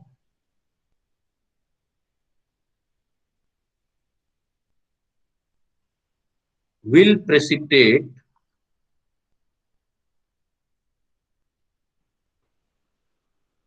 first, will precipitate at the, ऐसे बोला, at the lowest PO4 negative ion concentration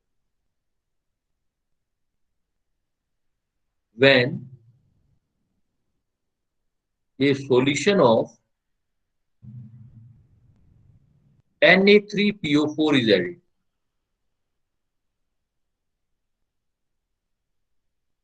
ये क्वेश्चन दे दिया, प्रैक्टिकली सोचना है क्वेश्चन, क्योंकि हमें विजन तैयार करना है अपने टॉपिक का।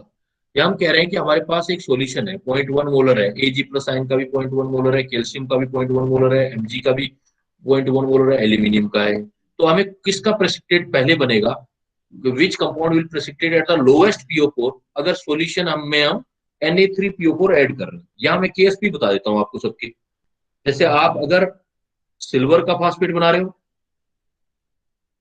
Ag2PO4 का फास्फेट बना रहे हो, तो इसकी केस भी बता देता हूँ मैं आपको। इसका सोलिबिलिटी प्रोडक्ट कांस्टेंट था, यानी कि जहां से इसका प्रेसिपिटेट बनना स्टार्ट होना था वो है इतना। कैल्शियम फास्फेट का बता देता हूँ, Ca3PO4 ट्वाइस, इसका था इतना। डिजिट को ध्यान रखना बेटा, डिजिट का ही प्ले है सारा। अगर मेडिकल लेवल में होते तो दूसरे तरीके से पढ़ाता मैं, क्योंकि इंजीनियरिंग के स्टूडेंट हो तो सारा आपका जो होना चाहिए वो डिजिट बिल्कुल क्लियर होना चाहिए। डिजिट से हम सॉल्यूशन करेंगे, हम कोई बात मानेंगे नहीं किसी की, किसी ने कह दिया और हमने कर दिया। हम तो अपना देखेंगे कि भाई इसका जो है फैक्ट क्या है। 10⁻⁻24 दे दिया। और डी देखो, डी भी सपोज मैंने दे दिया, एल्यूमिनियम का फॉस्फेट बना, इसका जो मैंने दे दिया वो आपको दे दिया 10⁻⁻20 दे दिया सपोज। और बिल्कुल हमारे क्वेश्चन जो जो हम थ्योरी पढ़ रहे हैं उसके लेवल वाइज क्वेश्चन चलते जाएंगे। मेन तो क्वेश्चनिंग होती है बेटा, थ्योरी तो इजी है, थ्योरी तो याद कर लोगे आप। अब देखो इसको आप समझो जरा बात को, क्या कह रहा है वो कह रहा है, मान लो आपके पास अंदर यहां पर Ag प्लस आयन होता, वो 0.1 मोलर Ag प्लस आयन होता, और आप बाहर से क्या मिला रहे हो बेटा, क्या मिलाया आपने, देखो सोडियम फॉस्फेट मिलाया आपने, और अंदर जाके रिएक्शन होनी है, रिएक्शन होके सिल्वर फास्फेट बनेगा। तो इसका मतलब यहां पर सिल्वर फास्फेट का प्रोडक्ट जो है प्रेसिपिटेट बनना चाहिए, ठीक है। ऐसे ही सिल्वर ना लेकर के मैं क्या लूंगा, इसमें कंसंट्रेशन तो फिर मैंने ले लिया 0.1 मोलर ही, लेकिन 0.1 मोलर सपोज किसका ले लिया मैंने, कैल्शियम का, कैल्शियम आयन है, और यहां मैंने सोडियम फॉस्फेट मिला दिया फिर अगेन। तो अब की बार फिर प्रेसिपिटेट बनना है मेरे पास, किसका प्रेसिपिटेट बनना है, कैल्शियम फॉस्फेट का बेटा, क्लियर, कैल्शियम फॉस्फेट। ऐसे ही फिर थर्ड नंबर देखो आप, थर्ड नंबर है आपके पास मैग्नीशियम, 0.1 मोलर मैग्नीशियम। इस देखो इस क्वेश्चन से बहुत सारी चीजें हम सीखने वाले हैं। मैग्नीशियम, तो इसमें आपने मिलाया सोडियम फॉस्फेट, तो यहां प्रेसिपिटेट बना, ये किसका प्रेसिपिटेट बनेगा बेटा, मैग्नीशियम के फॉस्फेट का, बनेगा कि नहीं बनेगा। और सपोज Yes, एक आपने कौन सा आयन लिया बेटा, एल्यूमिनियम प्लस 3, इसका भी 0.1 मोल, और इसमें आपने मिला दिया फिर सोडियम फॉस्फेट, हर किसी में सोडियम फॉस्फेट ही मिलाया आपने, तो यहां बन गया आपका एल्यूमिनियम फॉस्फेट का प्रेसिपिटेट।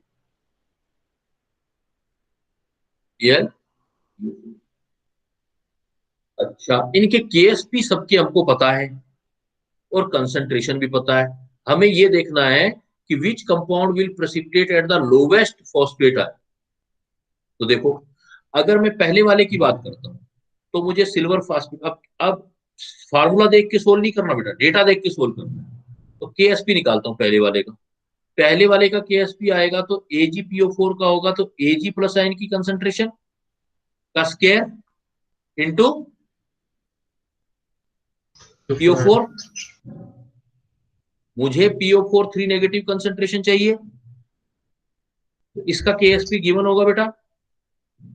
केएसपी हमें Ag सिल्वर फास्फेट का पहले पहले गिवन है, देखो तो मैं लिखूंगा ना 10⁻⁻10, कैलकुलेट करूंगा क्योंकि मेरे पास कोई जादू नहीं है कि मैं देख के बता दूं, मैं तो कैलकुलेट करूंगा। और Ag प्लस आयन की कंसंट्रेशन कितनी दे रखी थी, वो तो फिक्स है यस 0.1 0.1 का स्क्वायर। तो मैं फॉस्फेट आयन की कंसंट्रेशन निकाल लूंगा बेटा। तो फॉस्फेट आयन की कंसंट्रेशन कितनी आएगी जरा देखो, पहले वाले केस में 10⁻⁻10 10⁻⁻1 का पावर 2, दिमाग में सोल्व किया करो जैसे मैं कर रहा हूं। देखो पॉइंट -1 -2 तो 10⁻⁻8 आ गया। यस कोई डाउट तो नहीं है किसी को बेटा? दूसरे वाले में देखो केएसपी, इसमें वही फार्मूला यूज करो, कैल्शियम तो 3 है, कैल्शियम आयन का पावर 3 और फॉस्फेट आयन 2 है, फॉस्फेट आयन का 2। तो केएसपी गिवन है, देखो बेटा कैल्शियम फॉस्फेट का कितना दे रखा है 10⁻⁻33 और कैल्शियम आयन कितना दे रखा है 10⁻⁻1, तो कितना सोल्व हो जाएगा बेटा ये -3। यस और आपको फॉस्फेट निकालना है स्क्वायर में, तो फॉस्फेट निकाल लो बेटा, निकाल लो इसको, निकाल लो। फॉस्फेट का स्क्वायर कितना रह गया, ये देखो 10⁻⁻33 में चला गया तो कितना रहेगा 10⁻⁻30। Yes sir Yes. तो फॉस्फेट आयन कंसंट्रेशन कैलकुलेट करो बेटा, स्क्वायर हटाओ तो 10⁻अंडर रूट आ जाएगा -15। 15 कोई डाउट बेटा किसी को? क्लियर है? मतलब Yes, हम sir. फार्मूला देख के कुछ नहीं बता सकते, हम फार्मूला देख के नहीं बता सकते, हम तो कैलकुलेशन करके बता सकते हैं कि भाई फॉस्फेट किसमें कम चाहिएगा किसमें ज्यादा चाहिएगा। थर्ड वाले पे आ जाओ, केएसपी मैग्नीशियम आयन 3 है, मैग्नीशियम आयन 3 रख दो। फॉस्फेट 2 है बेटा, 2 रख दो। केएसपी गिवन है 10⁻⁻24। मैग्नीशियम आयन 0.1 मोलर ले रहे हो सभी का आप, तो 10⁻³ हो गया। फिर अगेन ये फॉस्फेट आयन का स्क्वायर निकालेंगे तो कितना हो गया बेटा, डायरेक्टली लिख देता हूं मैं 10⁻24 और ये 10⁻³ है तो कितना आ गया अंडर रूट -21 21 का मतलब कर दिया 10⁻⁻1 और 10⁻, कितना लिख सकते हैं बेटा 20। -20 तो कितना हो गया देखो 10⁻⁻1 का मतलब 1/3.3 इंटू 10⁻⁻10। यस अब आ जाओ बेटा फोर्थ वाले पे पॉइंट पर। मैंने देखो कोई जल्दबाजी नहीं किया, मैंने आपको सिखाना है इसलिए मैंने कोई जल्दबाजी नहीं किया। मैंने कहा कैलकुलेशन करते जाओ, जब कैलकुलेशन करना सीख जाओगे तो आंसर तो अपने आप ही आ जाएंगे। एल्यूमिनियम फॉस्फेट में देखो केएसपी, एल्यूमिनियम की कंसंट्रेशन और फॉस्फेट की कंसंट्रेशन, केएसपी दे रखा है 10⁻⁻20, एल्यूमिनियम में 0.1 10⁻⁻1, फॉस्फेट निकालो बेटा। फॉस्फेट आयन की कंसंट्रेशन कितनी आई 10⁻⁻90 हमसे क्वेश्चन में क्या पूछा गया था ऊपर, पॉइंट पे आ जाओ अपने। हमसे पूछा गया था ए solution of 0.1 molar of Ag plus ion, Ca2 positive ion, Mg2 positive ion, Al+3 ion, which compound will precipitate at the lowest concentration of phosphate ion when a solution of sodium phosphate is lowest concentration। देखो PO4 किसमें आया,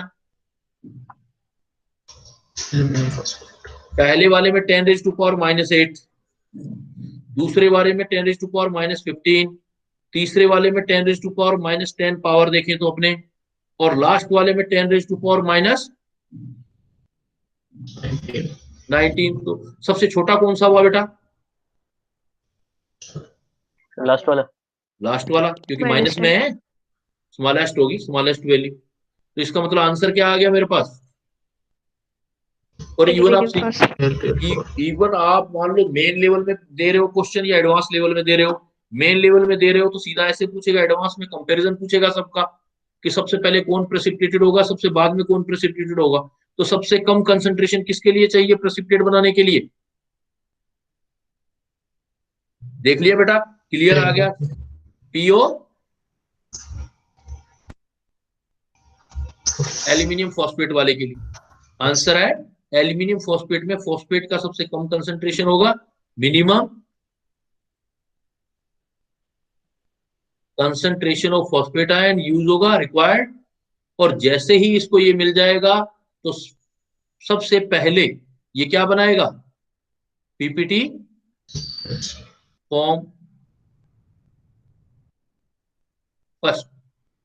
सबसे पहले first पर PPT form आपका कौन सा बनाएगा, Aluminum phosphate. Aluminium Aluminium phosphate. अब मैं आपसे इसी में पूछूं कि सबसे लेट कौन बनाएगा प्रेसिपिटेट? Silver phosphate. silver जिसमें phosphate. फॉस्फेट ज्यादा चाहिए बेटा, जिसमें फॉस्फेट ज्यादा चाहिए। फॉस्फेट ज्यादा देखो किसमें चाहिए, 10⁻⁸। तो कुछ थोड़ा बहुत आइडिया तो केएसपी से लग जाता है, लेकिन पूरा फार्मूला नहीं लगता। हाँ, इन दोनों को कंपेयर कर सकते थे अगर एक जैसा फार्मूला हो। देखो बेटा, इसमें मैंने कहा था ना, इस क्वेश्चन से बहुत सारी चीजें सीख सकते हो। जैसे देखो, मैग्नीशियम फॉस्फेट और कैल्शियम फॉस्फेट का फार्मूला बिल्कुल एक जैसा है, इनका केएसपी का रिलेशन बिल्कुल एक जैसा आएगा। तब आप बता सकते हो कि जिसका केएसपी कम होगा वो पहले प्रेसिपिटेटेड होगा, जिसका केएसपी ज्यादा होगा वो बाद में प्रेसिपिटेटेड होगा। तो मैग्नीशियम फॉस्फेट और कैल्शियम फॉस्फेट में देख के बताओ मुझे, कौन पहले प्रेसिपिटेट बनाएगा, किसके लिए कम फॉस्फेट की रिक्वायरमेंट होगी। अगर हम कैल्शियम या मैग्नीशियम आयन की कंसंट्रेशन सेम ले ले तो सीधा केएसपी देख के बता सकते हो बेटा। सीधा केएसपी देख के देखो, मैग्नीशियम फॉस्फेट और कैल्शियम फॉस्फेट का नीचे वाला ऑप्शन देखो। तो मैग्नीशियम फॉस्फेट के लिए देखो कितना चाहिए था, 10⁻⁻15। और इसके लिए कितना चाहिए था, 10⁻⁻10. -10। कम किसके लिए चाहिए, Calcium phosphate. Calcium calcium phosphate. Phosphate के लिए। कम किसके लिए नहीं, गलत बोल गया। 10⁻⁻15 कम होता है या 10⁻⁻10 कम होता है? 10⁻⁻15. -15 कम होता है ना, यही तो गेम है बेटा इस चैप्टर में। 10⁻⁻15 कम है तो 15 किसके लिए है, कैल्शियम। हाँ सही, Calcium Calcium phosphate. मतलब कैल्शियम फॉस्फेट के लिए, मैं गलत हो गया, कैल्शियम फॉस्फेट के लिए ही है। तो कैल्शियम फॉस्फेट के लिए पहले प्रेसिपिटेट होगा। तो कैल्शियम फॉस्फेट का केएसपी देखो कम है या ज्यादा है, कम है। तो अगर फार्मूला सेम हो, अगर एक्सप्रेशन सेम हो, तब तो आप क्वेश्चन में डायरेक्ट देख के बता सकते हो जिसका केएसपी कम होगा वो पहले प्रेसिपिटेटेड होगा, जिसका केएसपी कम होगा वो क्या हो जाएगा, पहले प्रेसिपिटेटेड, जैसे कैल्शियम और मैग्नीशियम। लेकिन अगर फार्मूला सेम नहीं है तो हम डायरेक्ट नहीं बता सकते, हमें कैलकुलेट करना पड़ेगा। तो हम इसमें एक हिंट लिख सकते हैं ना, हिंट क्या, if expression of KSP are identical, then salt with lowest KSP form PPT first। लेकिन ये तभी है जब बेटा क्या होना चाहिए, केएसपी का एक्सप्रेशन सेम आना चाहिए। जैसे आपने कैल्शियम और मैग्नीशियम वाले फॉस्फेट के अंदर देखा, अगर अलग अलग एक्सप्रेशन है तो देन तो हमें कैलकुलेट करना ही। क्लियर, चले बेटा आगे। अब क्या है कि इसका मतलब सोलिबिलिटी को फैक्टर कौन से अफेक्ट करते हैं, अभी तो वाटर में देख रहे थे सब अपने, तो फैक्टर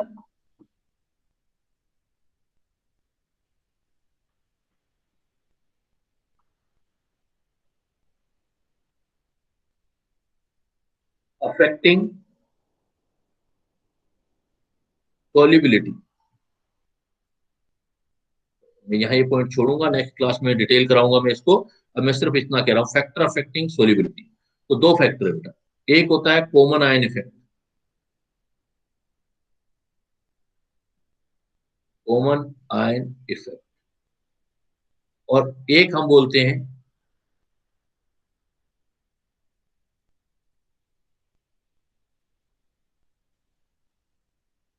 कॉम्प्लेक्स फॉर्मेशन,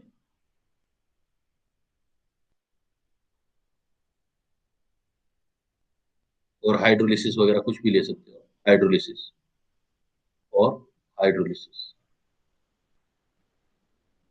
जब भी आपके पास कॉमन आयन इफेक्ट आ जाए तो आपका सोलिबिलिटी डिक्रीज होगा। Common ion effect, if foreigner particle या added particle, added species as ion common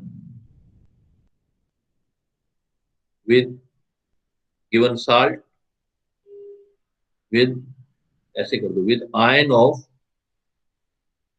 given salt, then there is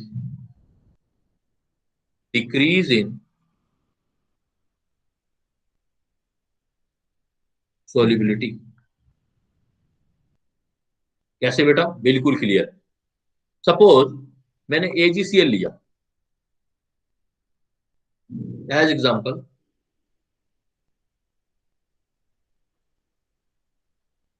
solubility of AgCl in water लिया सिर्फ आप, AgCl in water S1 है, ठीक है। अब आपने क्या कर दिया, solubility of AgCl in water in presence of HCl ले लिया, in presence of HCl ले लिया, तो सोलिबिलिटी आया S2। तो ये लेस होगा और ये हाई होगा। मतलब सिर्फ पानी में AgCl को डिसोल्व करेंगे तो ज्यादा सोल्यूबल होगा, अगर HCl की प्रेजेंस में करेंगे तो सोलिबिलिटी कम हो जाएगी। इसी को हमने बोला है कॉमन आयन इफेक्ट। मैंने क्या बोला, if added species has ion common with ion of given salt, then there is a decrease in solubility। क्यों? देखो एग्जांपल देखो, अगर आपने AgCl लिया, ओनली इन वाटर लिया आपने, वाटर में डिसोल्व होगा तो क्या बनाएगा बेटा? Ag plus Cl negative. Suppose की सोलिबिलिटी S1 है, AgCl की सोलिबिलिटी S1 है, तो उसका S1 Ag प्लस आयन बन गया, Cl नेगेटिव। लेकिन बेटा ये देखो, अगर मैं चेंज कर दूं, मैं कह दूं इन वाटर प्लस HCl ले लिया, तो ये आपका कोई वेसल्स होगा बेटा? इस वेसल्स में AgCl डिसोल्व करके जो बनाएगा वो तो बनाएगा Ag plus ion plus Cl negative ion. Yes. और वो जो HCl होगा वो भी क्या बनाएगा? HCl स्ट्रॉन्ग इलेक्ट्रोलाइट है, क्या बनाएगा? H plus H ion positive. And plus Cl negative ion. तो ये दोनों आयन क्या हो गए? कॉमन। भाई ये कॉमन आयन होगी, क्लोराइड की कंसंट्रेशन तो बढ़ गई ना। और ली चैटलियर प्रिंसिपल क्या कहता है, जब Cl नेगेटिव की कंसंट्रेशन बढ़ेगी तो इक्विलिब्रियम किधर जाएगा? बैकवर्ड जाएगा। तो बैकवर्ड जाएगा तो बेटा Ag और Cl, जब एक्स्ट्रा Cl मिलने लग जाएंगे तो कुछ एक्स्ट्रा Cl जो HCl देगा, वो वाले Cl Ag से रिएक्ट करके AgCl की तरफ जाने लग जाएंगे, तो सोलिबिलिटी क्या होने लगेगी?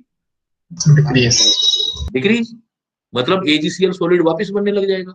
इसलिए हम बोलते हैं कि जब कोई कॉमन आयन होता है तो कॉमन आयन की प्रेजेंस में क्या होगा बेटा? सॉलिबिलिटी क्या होगी किसी की भी? डिक्रीज। बजाय इसके कॉम्प्लेक्स फॉर्मेशन कर दिया आपने। कॉम्प्लेक्स फॉर्मेशन मतलब सपोज मैं ये एग्जांपल ले लेता हूँ, कॉम्प्लेक्स फॉर्मेशन जब होता है तब सोलिबिलिटी इंक्रीज होती है। कैसे? देखो, यहां सोलिबिलिटी डिक्रीज हुई, यहां सोलिबिलिटी इंक्रीज हुई। जैसे मान लो मैंने क्या किया, as example solubility of AgCl in water लिया और सपोज आ गया S1। अब मैंने क्या किया, as example solubility of AgCl in ammonium water ले लिया, मतलब अमोनिया भी है, in ammonia and water, solubility आ गई S2। तो यहां पर ये सोलिबिलिटी S2 होगी ग्रेटर देन S1 आए, मतलब ज्यादा हो जाएगी अमोनियम में सोलिबिलिटी। तो अमोनियम सोलिबिलिटी ज्यादा होने का रीजन क्या होगा, देखो जरा। सपोज बेटा आपने एक सॉल्यूशन लिया, उसमें AgCl डिजोल्व किया एक वेसल्स में, तो AgCl डिजोल्व होके क्या बनाएगा, plus and Cl minus. Ag positive plus Cl, लेकिन साथ में क्या ऐड कर दिया आपने, अमोनिया। NH3 जैसे ही अमोनिया ऐड करोगे तो अमोनिया भी क्या करेगा, Ag को हटाने लग जाएगा और कॉम्प्लेक्स बनाने लग जाएगा, AgNH3 ट्वाइस पॉजिटिव, ये कॉम्प्लेक्स बनता है बेटा, ये कॉम्प्लेक्स है। कुल मिला के अब ज्यादा बात समझ नहीं आए तो इतना समझ लेना कि Ag को अमोनिया हटा करके कॉम्प्लेक्स बनाने लगेगा, तो Ag क्या होता जाएगा इस रिएक्शन में, हो जाए कम होता जाएगा ना Ag, क्योंकि Ag किसके साथ रिएक्ट करता जाएगा, अमोनिया। अमोनिया से रिएक्ट करके कॉम्प्लेक्स बनाता जाएगा। तो जैसे जैसे Ag कम होगा तो इक्विलिब्रियम, ये चीज कम होगी तो इक्विलिब्रियम किस डायरेक्शन में जाएगा बेटा, फॉरवर्ड। फॉरवर्ड में। तो ज्यादा से ज्यादा फिर Ag आ जाएगा, जितना Ag नीचे जाएगा जितना इधर चलता जाएगा Ag आगे आता जाएगा, तो सोलिबिलिटी क्या होती जाएगी, इंक्रीज। तो हम क्या बोल सकते हैं कि कोई भी अगर सॉल्ट है तो उसकी अगर हमें सोलिबिलिटी कम करनी है तो क्या डालना चाहिए, कॉमन आयन। कोई ऐसा सॉल्ट डालना चाहिए जिसका आयन कॉमन हो सॉल्ट के साथ। और अगर सोलिबिलिटी इंक्रीज करनी है तो क्या डालना चाहिए बेटा, कॉम्प्लेक्स। मतलब ऐसी चीज डालनी चाहिए जो उसके आयन को रिमूव करता रहे, कॉम्प्लेक्स बनाता रहे या हाइड्रोलिसिस करता रहे, कुछ भी करे लेकिन आयन को रिमूव करता रहे। तो मैं अगर आपसे ये क्वेश्चन पूछूंगा बेटा at the end of topic, solubility of AgCl is maximum, number 1 in water, number 2 in aqueous, water तो है, aqueous solution of HCl, number 3 in aqueous solution of ammonia,